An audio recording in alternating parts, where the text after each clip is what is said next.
स्वागत है आप लोग का एनसीईआरटी जोन में। बीपीएससी और एस्टेट के लिए बीपीएससी टीआरई 3.0 एंड एस्टेट के लिए कंप्यूटर साइंस का हम कोर्स करा रहे हैं। कंप्यूटर साइंस में दो टॉपिक हमें स्टार्ट किए। एक तो हमने बूलियन अलजेब्रा किया जिसमें जो लगभग 8 क्वेश्चन आया था बीपीएससी टीआरई 2.0 में, उसको हमने कराया था और आप में से कई लोग करके मुझे भेजे भी थे। लेकिन बाकी लोग जो भी टेलीग्राम ग्रुप में वो 8 क्वेश्चन जो मैंने होमवर्क दिया था प्लीज़ वो करके मुझे भेजो, या ग्रुप में नहीं भेज सकते तो ग्रुप का एक चैट वाला सेक्शन है उसमें आप डालो, करके दिखाओ, पीडीएफ भेजो, पिक्चर भेजो, कैसे भी करके भेजो, वो 8 क्वेश्चन प्लीज़ करना। अब इस वीडियो में हम कंप्यूटर फंडामेंटल स्टार्ट करेंगे।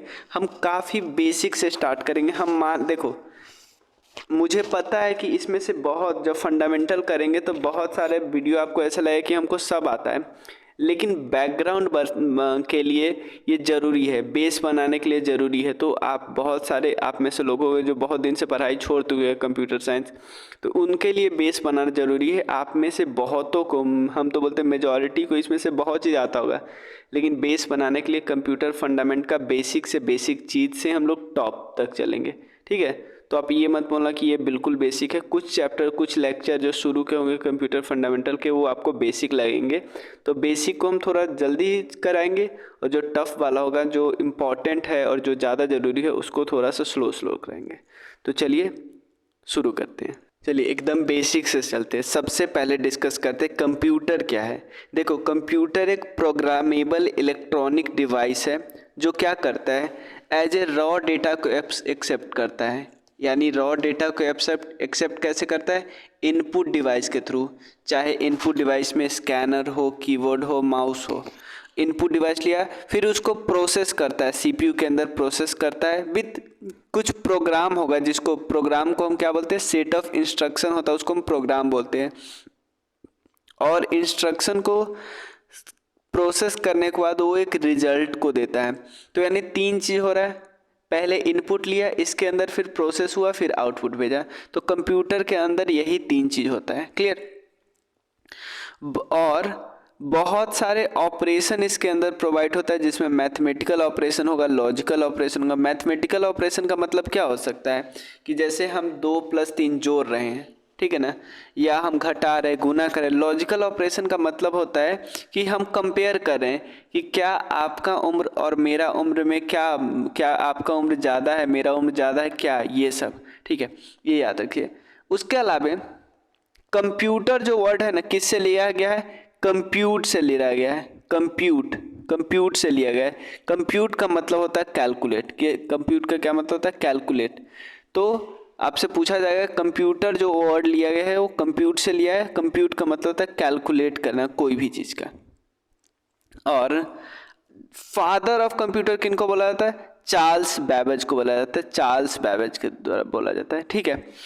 बोला जाता है कि चार्ल्स बैबेज ने सबसे पहले एनालिटिकल इंजन के द्वारा पहला कंप्यूटर बनाया है। एनालिटिकल इंजन, ध्यान देना, एनालिटिकल इंजन जो था वही पहला कंप्यूटर था। एनालिटिकल इंजन पहला कंप्यूटर था, इन्वेंट किया था चार्ल्स बैबेज ने 1837 में, ठीक है।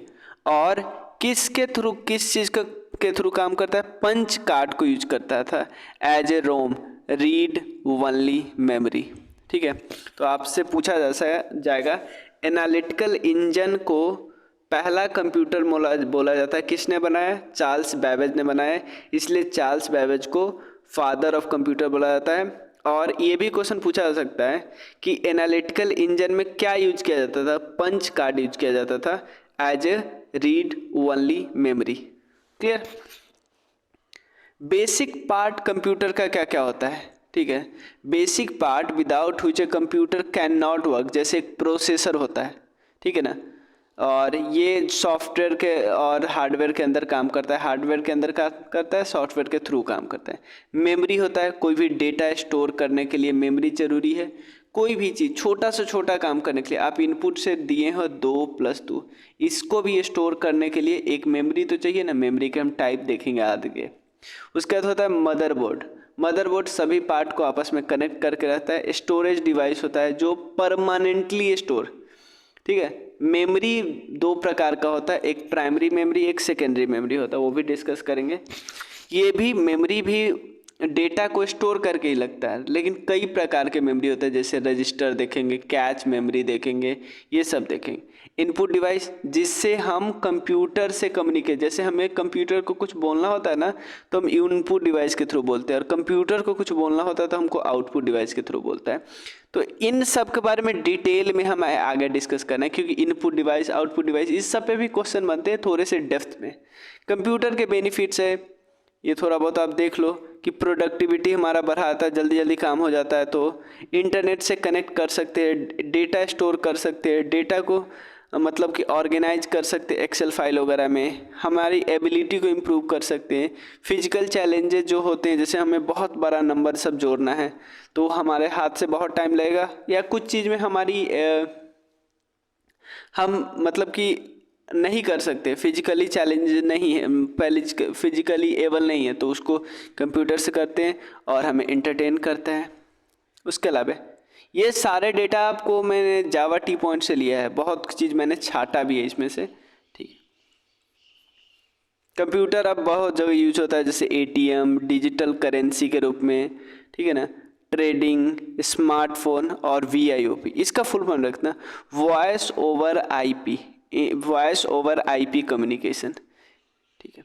अब ये मेनली, अब देखो उतना जितना हमने किया वो तो आपको एक एक चीज़ पता ही था, लेकिन ये भी आपको पता, लेकिन इस पे क्वेश्चन आ जाता है यार। देखो सबसे पहले कंप्यूटर में सबसे पहले जो बना था उसको बोलते एबेकस। क्या बोलते? एबेकस। तो आप बोलो कि जो कंप्यूटर का हिस्ट्री है ना, सबसे पहले शुरू कैसे हुआ? एबेकस के बर्थ से।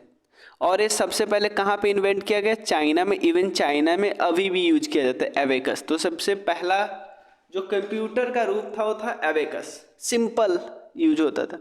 सेकंड क्या है? Napier's bone.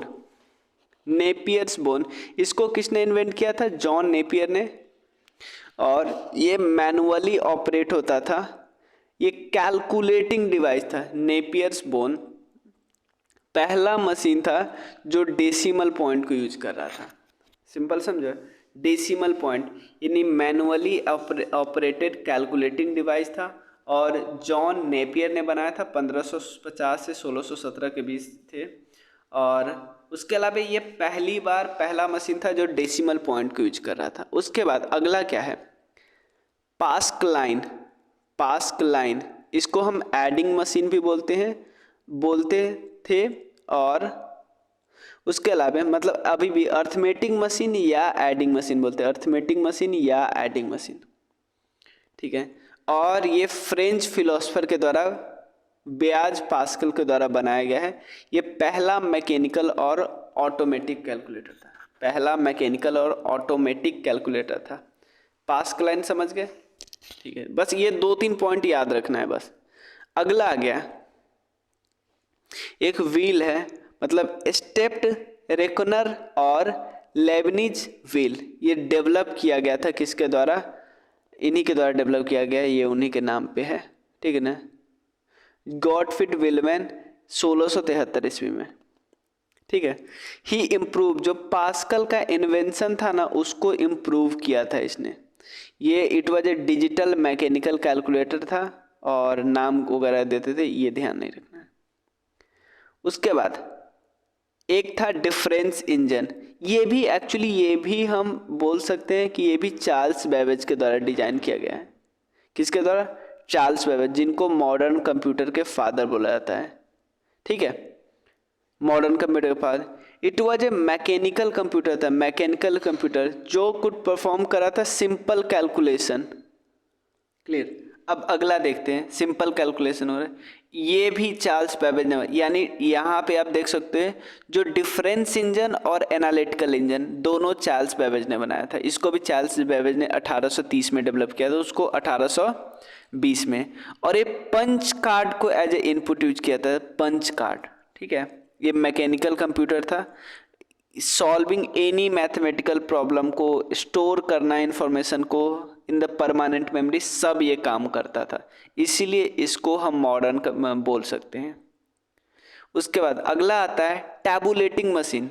ध्यान देना, अमेरिका के स्टैटिस्टिशियन थे, उन्होंने टैबुलेटिंग मशीन बनाया था 1899 में, ठीक है, ये भी पंच कार्ड यूज कर रहा है, मैकेनिकल टैबुलेटर है बेस्ड ऑन पंच कार्ड, ठीक है ना, पंच कार्ड की तरह यूज किया जाता था, स्टैटिस्टिक्स में यूज होता था, उतना जानना जरूरी नहीं है।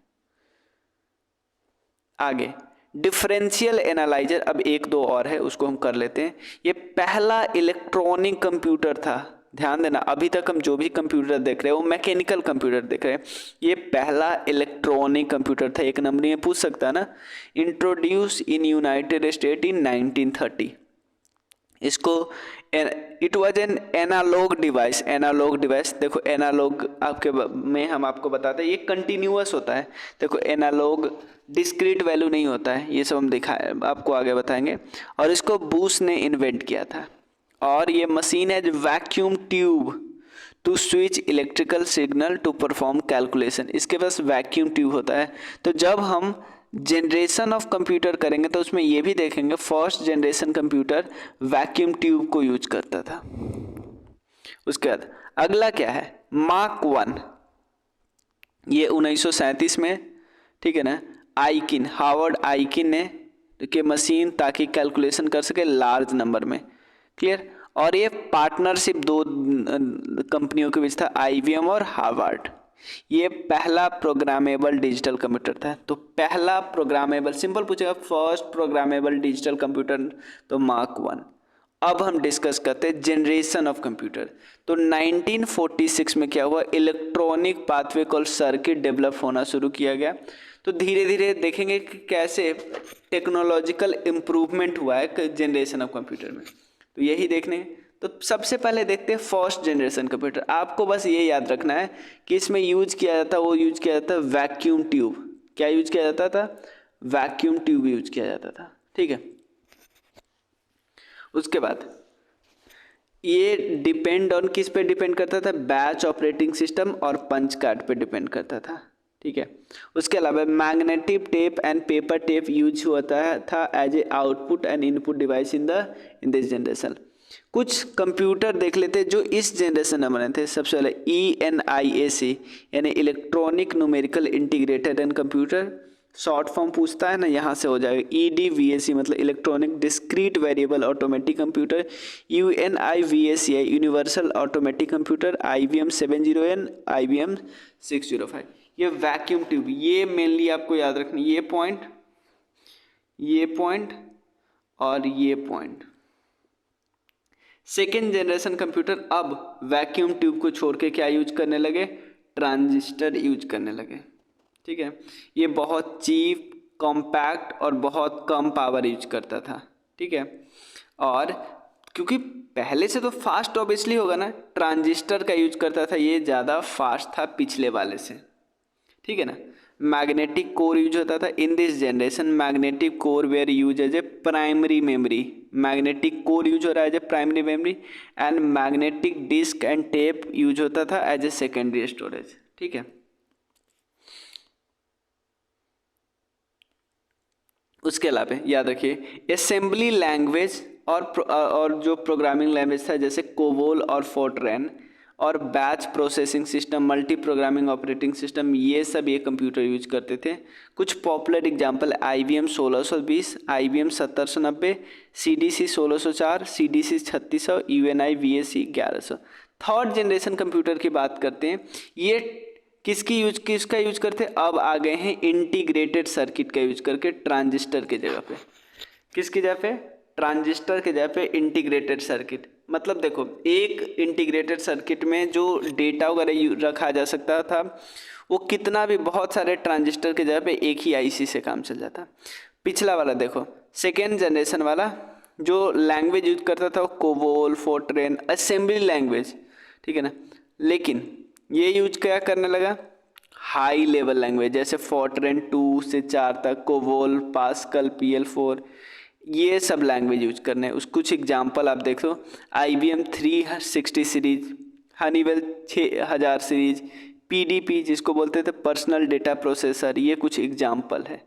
फोर्थ जनरेशन कंप्यूटर किसको यूज कर रहे थे, ये वेरी लार्ज इंटीग्रेटेड सर्किट को यूज कर रहे हैं, वेरी लार्ज इंटीग्रेटेड सर्किट, ठीक है। और क्योंकि इसमें बहुत सारे ट्रांजिस्टर के यूज होते थे। अब 5वां जनरेशन में अब देखो ये अल्ट्रा लार्ज इंटीग्रेटेड सर्किट, ये माइक्रो प्रोसेसर यूज कर रहे थे। किसको? माइक्रो प्रोसेसर को यूज कर रहे थे। अब इसके बारे में थोड़ा और देख लेते हैं। वेरी लार्ज इंटीग्रेटेड सर्किट, ठीक है।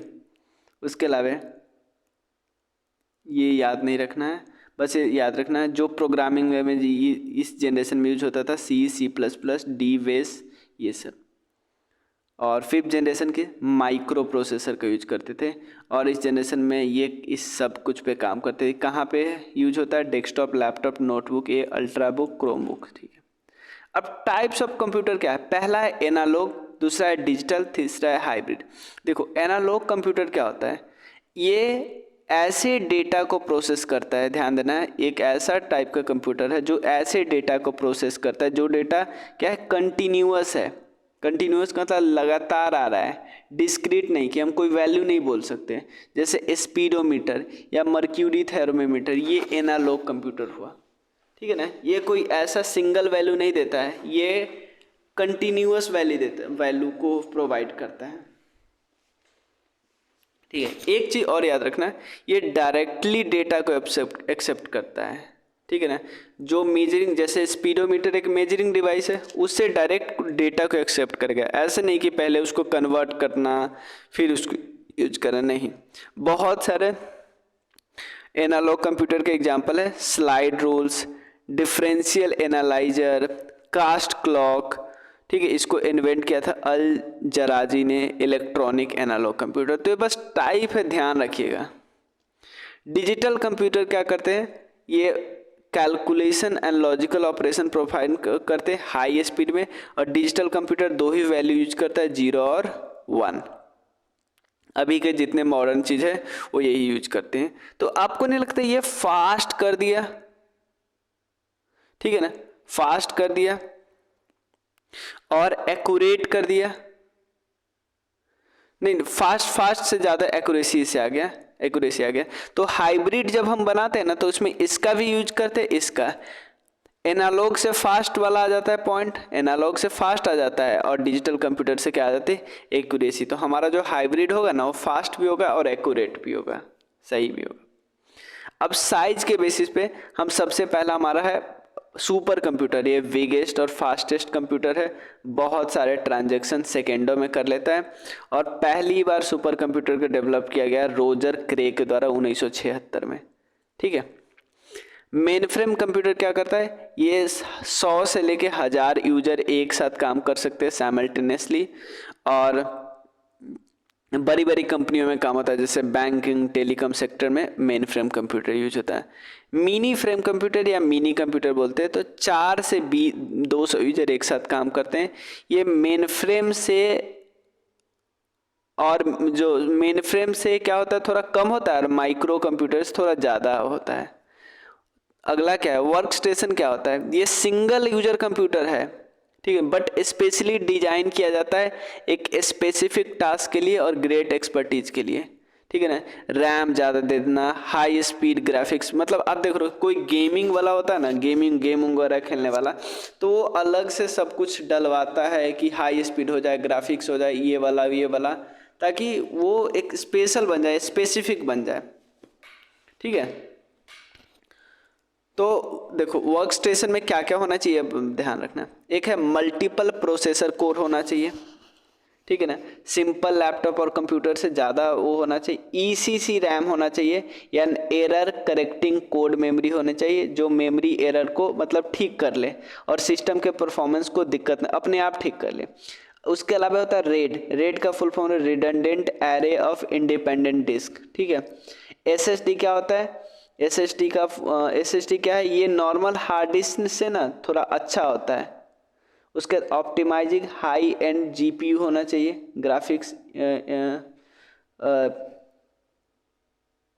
ग्राफिक्स प्रोसेसिंग यूनिट, जीपीयू का फुल फॉर्म होता है। चलिए, माइक्रो कंप्यूटर, ये इसको हम पर्सनल कंप्यूटर बोलते हैं, सबसे छोटा वाला पार्ट होता है, लैपटॉप और डेस्कटॉप इसका पार्ट है। और कंप्यूटर के कुछ पार्ट डिस्कस करते हैं। देखो यहाँ पे हम जो भी डिस्कस करेंगे उसको डिटेल में भी और डिस्कस करेंगे। यहाँ पे बस एक छोटा सा चीज़ डिस्कस कर रहे हैं, इनपुट डिवाइस आउटपुट डिवाइस सबको और डिटेल में डिस्कस करेंगे। यहाँ पे देखो ये होता है ब्रेन, सबसे बीच में होता है, इसको हम सेंट्रल प्रोसेसिंग यूनिट बोलते हैं। इनपुट डिवाइस से इनपुट जाता है, ठीक है, इनपुट जाता है और वो आउटपुट देता है इसके अंदर प्रोसेस होके, ठीक है, उसके अंदर सारा प्रोसेसिंग होता है, फिर वो आउटपुट देता है। और इसी सेंट्रल प्रोसेसिंग यूनिट से मेमोरी कनेक्ट होता है, जिसमें एक प्राइमरी मेमोरी होता है और एक सेकेंडरी मेमोरी होता है। क्लियर, ये आप देखते हैं। इनपुट डिवाइस क्या होता है, जो डिवाइस कंप्यूटर से बात करता है, हमको कंप्यूटर से बात करना हो तो सीधा इस डिवाइस के थ्रू बात करते हैं, चाहे कीबोर्ड हो, माउस हो, माइक्रोफोन हो, ठीक है, चाहे ये स्कैनर हो, ये सब। सीपीयू क्या होता है, सीपीयू को हम ब्रेन ऑफ कंप्यूटर बोलते हैं। देखो इनपुट डिवाइस के बारे में हम डिटेल में भी डिस्कस करेंगे, बहुत ज़्यादा डिटेल में हमें डिस्कस करना है। प्रिंटर के बारे में, प्रिंटर, टाइप्स ऑफ प्रिंटर जिसमें बहुत ज़्यादा क्वेश्चन बनते हैं, तो वो सब नीचे दिया हुआ है, ठीक है। कंप्यूटर मशीन का ब्रेन होता है, मतलब देखो कंप्यूटर मशीन का जो ब्रेन होता है वो क्या है, सेंट्रल प्रोसेसिंग यूनिट। ये कोई भी कैलकुलेशन करता है, सब कुछ करता है। सीपीयू के अंदर तीन चीज़ होता है, याद रखिए। सीपीयू के अंदर एक क्या है, कंट्रोल यूनिट है, ध्यान देना, कंट्रोल यूनिट याद रखना। दूसरा है अर्थमेटिक एंड लॉजिकल यूनिट, ठीक है। और थर्ड क्या होता है, रजिस्टर। यहाँ पे क्लॉक स्पीड भी हम डिस्कस कर लेंगे, ठीक है। सबसे पहले सीपीयू में सबसे इम्पॉर्टेंट चीज़ है, यह है कंट्रोल यूनिट, ठीक है। इसका काम बस क्या है, रीड करना और डिकोड करना, जो भी इंस्ट्रक्शन मेमोरी से आया है। ध्यान देना, मेमोरी से जो भी इंस्ट्रक्शन आएगा ना, उसको रीड करना और उसको डिकोड करना, ये किसका काम है, कंट्रोल यूनिट का काम है, ठीक है। The right part of CPU receive and execute this instruction form control unit. तो एक बार देखो, CPU ये है, उसके अंदर कंट्रोल यूनिट है। कंट्रोल यूनिट ने सारा डेटा को रीड किया, डिकोड किया, फिर ये आगे बता देगा, ठीक है ना, आगे बता देगा। उसके बाद ALU क्या होता है, इसको हम अर्थमेटिक एंड लॉजिक यूनिट बोलते हैं। दो है यूनिट बोल, अर्थमेटिक। अर्थमेटिक का मतलब होता है कोई भी गुना भाग आप कर रहे हो, जोड़ घटाओ गुना भाग। बट लॉजिक का मतलब है आप क्या कर रहे हो, कंपेयर कर रहे हो, मेरा एज आपके एज से, या दोनों के एज में क्या, दोनों में से बड़ा छोटा या बराबर है या क्या है, ये सब लॉजिक होता है। तो ये सारे जो काम होता है वो कहाँ पे होता है, अर्थमेटिक एंड लॉजिक यूनिट में होता है। और एक कौन सा यूज करते, कौन कौन डिजिट यूज करते, 0 और 1 यूज करते हैं। और एक और चीज़, रजिस्टर भी पता है किसका पार्ट है, सीपीयू का ही पार्ट है, सीपीयू का ही पार्ट है। एक कॉम्पैक्ट हाई स्पीड डेटा और इंस्ट्रक्शन स्टोरेज डिवाइस होता है, ये सीपीयू के अंदर ही होता है, ठीक है ना। और ये डेटा को स्टोर करता है और सीपीयू इसको जब ज़रूरत पड़ता है यूज कर लेता है, ठीक है। तो देखो कभी कभी क्या होता है, रैम से डेटा उठाने में तो टाइम लगता है, तो रजिस्टर क्या करता है, डेटा प्रोसेसिंग के स्पीड को एक्सेलरेट कर देता है, ठीक है। यहाँ पे हम आपको दिखाए, यहाँ पे एक चीज़ लिखा हुआ है कि अगर फास्ट के हिसाब से देखें ना कि कौन सा मेमोरी सबसे ज़्यादा फास्ट है, तो रजिस्टर वाला, मतलब रजिस्टर में जो डेटा स्टोर है, फिर कैच, फिर मेन मेमोरी, फिर सेकेंडरी मेमोरी हार्ड डिस्क, और ये जो बाहर से डालते हैं CD-ROM, वो बिल्कुल बाहर से डालते वो वाला, ठीक है। उसके बाद एक और चीज़ होता है CPU का क्लॉक स्पीड, ठीक है। ये ओवरऑल परफॉर्मेंस को इम्पैक्ट करता है। क्लॉक स्पीड को किस चीज़ से डिनोट करते हैं, GHz से, गीगाहर्ट्ज, ठीक है ना। ये कंट्रोल करता है what number of command the integral processing unit can process in A second. देखो अब मॉडर्न जो CPU होता है ना, उसमें कुछ एक्स्ट्रा फीचर भी होता है, जैसे कैच मेमोरी होता है, वर्चुअलाइजेशन कैपेबिलिटी होता है, couple of core in addition to ever, मतलब वो चीज़ होता है, लेकिन जो अभी लेटेस्ट वाला कंप्यूटर उसमें कैच मेमोरी भी हो जाता है। इसको हम क्विक मेमोरी बोलते हैं, स्मॉल होता है, क्विक होता है, बट जितना जल्दी ज़रूरत होता है ना उसको यूज करने के लिए होता है। उसके अलावा सिंगल सीपीयू, अब का जो नया वाला कंप्यूटर है वो जो सिंगल एक सीपीयू बहुत सारे ऑपरेटिंग सिस्टम पे काम करता है, ये उसके वर्चुअलाइजेशन कैपेबिलिटी को डिनोट करता है। ठीक है ना। तो आपसे ये पूछा जा सकता है कि कंप्यूटर के किस कैपेबिलिटी के हिसाब से एक सीपीयू कई सारे ऑपरेटिंग सिस्टम के थ्रू बहुत सारे ऑपरेटिंग सिस्टम को हैंडल कर लेता है, ये बोलते हैं वर्चुअलाइजेशन। ठीक है। उसके बाद CPU can execute numerous task simultaneously, ये भी उनके मल्टीपल कोर पे डिपेंड करता है। तो अब देख रहे हो हम क्या बोल रहे हैं कि नए सीपीयू में कैच मेमोरी भी आ गया। कैच मेमोरी रजिस्टर से कम फास्ट है, ये याद रखना है। उसके अलावा एक सीपीयू बहुत सारे ऑपरेटिंग सिस्टम को हैंडल कर सकता है, इसका मतलब वर्चुअलाइजेशन कैपेबिलिटी हो गया। ठीक है। अब हम डिस्कस करते हैं प्राइमरी मेमोरी। प्राइमरी मेमोरी दो टाइप का होता है, ये डिस्कस करेंगे, और उसके बाद सेकेंडरी मेमोरी डिस्कस करेंगे। अब देखो सीपीयू प्राइमरी मेमोरी को क्या करता है, डायरेक्ट एक्सेस करता है। ध्यान देना, सीपीयू क्या करता है, प्राइमरी मेमोरी को डायरेक्टली एक्सेस करता है। तो प्राइमरी मेमोरी का दो टाइप है, इसको एक का नाम है रैम यानी रैंडम एक्सेस मेमोरी। ठीक है। अब देखो जो डेटा या जो इंस्ट्रक्शन करेंटली प्रोसेस है वो कहाँ पे रहता है, प्राइमरी मेमोरी में रहता है। ठीक है। और एक और चीज़ याद रखिए, डाटा और इंस्ट्रक्शन जो सीपीयू यूज कर रहा है प्राइमरी मेमोरी में वो कंप्यूटर पे अभी रन कर रहा है, लेकिन ध्यान देना प्राइमरी मेमोरी से इंफॉर्मेशन रिमूव हो जाएगा जैसे ही प्रोग्राम कंप्लीट हो गया। प्रोग्राम कंप्लीट हो जाएगा, प्राइमरी मेमोरी से हट जाएगा। प्राइमरी मेमोरी के दो टाइप है, एक रैंडम एक्सेस मेमोरी और एक है रीड ओनली मेमोरी। दोनों में ध्यान से अंतर समझना, अंतर के अलावा और कुछ कुछ पॉइंट है वो समझना। देखो एक चीज़ समझो कि अगर कोई चीज़ आप कंप्यूटर को ऑफ कर दिए हो तो जो प्रोग्राम चल रहा था वो ऑफ हो जाएगा। यानी ऐसे प्रोग्राम को हम, ऐसे मेमोरी को हम वोलेटाइल मेमोरी बोलेंगे ना, कि एक जैसे ही कंप्यूटर ऑफ हो गया आपका वो गया, सामान गया, तो ऐसे मेमोरी को हम रैम बोलते हैं, रैंडम एक्सेस मेमोरी। ठीक है। दूसरा रोम क्या होता है, भाई आप कंप्यूटर ऑफ हो गया लेकिन कंप्यूटर को ऑन करेंगे तो ऑन वाला प्रोसेस जो होता है, कि जो बूटिंग वाला प्रोसेस होता है कि कैसे ऑन हुआ, वो तो हमेशा रहना चाहिए ना। ऐसा थोड़ी कि वो भी उड़ जाए, कि हम एक बार हमारा लैपटॉप ऑफ हो जाए तो फिर ऑन ना हो, क्योंकि हमारा जो प्रोग्राम था ऑन ऑफ करने वाला वो भी उड़ गया, उसको थोड़ी उड़ाना है। तो वो कहाँ पे होता है, वो रोम में होता है, रैंडम रीड ओनली मेमोरी में। बस आसान भाषा में समझो। RAM is most common form of primary memory. ठीक है। रैम क्या है, मोस्ट कॉमन फॉर्म है प्राइमरी मेमोरी का, और ये डेटा स्टोर करने में यूज होता है जब सीपीयू को चाहत होती है डेटा को एक्सेस करने में फ्रिक्वेंटली। रैम क्या है, वोलेटाइल। वोलेटाइल का मतलब पता है क्या होता है, कि सारा कंटेंट्स खत्म हो जाएगा जब कंप्यूटर बंद हो जाएगा। सारा कंटेंट खत्म हो जाएगा जब कंप्यूटर बंद हो जाएगा। ठीक है।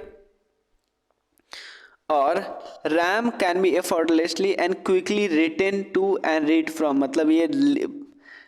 मतलब रीड भी कर लेता है और राइट भी कर लेता है। ठीक है। इसलिए टेम्पररी स्टोरेज के लिए बहुत ज़्यादा अच्छा है। रोम क्या है, एक ऐसा मेमोरी है जो डेटा को स्टोर करता है और ये चेंज नहीं होता है। ध्यान देना, ये नॉन वोलेटाइल है, कि अगर आप कंप्यूटर ऑफ भी करो ना तो ये ख़त्म नहीं होता है। ठीक है ना। तो अब रोम का क्या काम है पता है, रोम का काम है वो फार्मवेयर और लैपटॉप का जो बेसिक इनपुट आउटपुट मशीन होता है ना, BIOS, लैपटॉप का बेसिक इनपुट आउटपुट मशीन होता है, उसको क्या करता है, हैंडल करता है। Data is required for the computer to boot up and function well. इतने के लिए तो ज़रूरत है ना भाई। ठीक है। उसके अलावा अदर प्राइमरी मेमोरी टाइप होता है जिसमें कैच मेमोरी भी हो गया। फास्ट कौन है वो हमने बता दिया। देखो other high speed memory call catch, जो कि इंफॉर्मेशन और इंस्ट्रक्शन को सेव करता है। ये बिल्कुल जब ज़रूरत होता है, जब बिल्कुल टाइम नहीं रहता। सीपीयू देखो, सीपीयू के पास इतना भी टाइम नहीं होता है कि वो प्राइमरी मेमोरी से डेटा ले, तो कैच से ले लेता है जल्दी से। तो इसलिए ना रजिस्टर तो सीपीयू के अंदर ही है, तो वो तो सबसे फास्ट होगा ही होगा। अब सीपीयू को सबसे पहले डेटा कहाँ से मिल जाता है? कैच से। दूसरा डेटा कहाँ से मिलता है? मेन मेमोरी से। थर्ड हार्ड डिस्क से, फिर सीडी रोम से।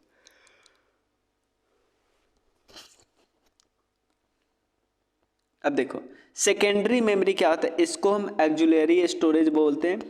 ये ऐसा मेमोरी होता है जो डेटा और प्रोग्राम को स्टोर करके रखता है जो अभी यूटिलाइज नहीं हो रहा, बाद के लिए। सेकेंडरी मेमोरी पता है क्या होता है? ये नॉन वोलेटाइल होगा, उड़ थोड़ी जाएगा। जैसे कंप्यूटर बंद करेंगे तो ये सारे ख़त्म थोड़ी हो जाएगा। ये कई सारे इसके टाइप है, जैसे HDD, इसको हार्ड डिस्क ड्राइव बोलते हैं। सॉलिड स्टेट ड्राइव यानी SSD, ऑप्टिकल डिस्क जिसमें CD आएगा और DVD आएगा, USB फ्लैश ड्राइव भी आएगा। ठीक है ना, सबका अपना अलग अलग काम है। थोड़ा सा देखते हैं। सबसे पहले HDD का देखते हैं। Most typical secondary storage tool है, ठीक है ना, डिवाइस कंप्यूट करने के लिए, और बहुत सारा साइज होता है। लेकिन अब पता है, अब एक SSD आ गया है, SSD आ गया है। ये पता है क्या करता है? फ्लैश मेमोरी का यूज करता है। ये फ्लैश, तो अब सिंपल पूछेगा कि इनमें से फ्लैश मेमोरी को यूज कौन करता है? SSD। इसलिए क्विकर है और थोड़ा सा एक्स्ट्रा प्राइस्ड है HDD से। तो फ्लैश मेमोरी को यूज कौन करता है? SSD। उसके बाद एक ऑप्टिकल डिस्क है, ये भी सेकेंडरी मेमोरी है, ठीक है ना। ये डेटा को स्टोर करता है डिस्क में। किसको यूज करते हैं? लेजर। ये बहुत इंफॉर्मेशन आपको लगे कि यार बहुत आसान चीज़ बोल रहे हैं, ये बहुत इंफॉर्मेशन। किसको यूज करता है? लेजर को। ये किसको यूज करता है? फ्लैश मेमोरी के। ऐसे क्वेश्चन बने हुए हैं और बनेंगे भी। ये डेटा बैकअप को यूज करता है। सॉफ्टवेयर ये सब इंपॉर्टेंट नहीं है, ठीक है। स्मॉल पोर्टेबल स्टोरेज डिवाइस को एक USB फ्लैश ड्राइव बोलते हैं। ये कनेक्ट होता है कंप्यूटर के USB कनेक्शन से, ठीक है। अब ये जो अब आगे का पार्ट है वो नेक्स्ट वीडियो में डिस्कस करेंगे। आपको कैसा लगा? ये नोट्स चाहिए, PDF चाहिए? ये तो देखो, ये ऑलरेडी जावा टी पॉइंट पे आपको पूरा मिल जाएगा, ठीक है। और मैं इसको शॉर्ट करने का बस कोशिश करता हूँ कि जो इन्फॉर्मेशन इम्पॉर्टेंट है, जैसे यहाँ पे फ्लैश मेमोरी बहुत ज़्यादा, लेजर इम्पॉर्टेंट है, जो बिल्कुल इम्पॉर्टेंट है वो पॉइंट। नॉन वोलेटाइल, वोलेटाइल कौन इम्पॉर्टेंट, कौन ज़्यादा है? BIOS क्या होता है? Primary memory, secondary, RAM ROM, gigahertz, clock. तो मैं उस पर ज़्यादा फोकस करता हूँ जो ज़्यादा इम्पॉर्टेंट है। बाकी तो आप वहाँ से ही पढ़ सकते हैं। मिलते हैं नेक्स्ट वीडियो में, तब तक के लिए thank you so much. NCERT जो उनको सब्सक्राइब ज़रूर करना और शेयर करना अगर आपको पसंद आए तो। Thank you so much.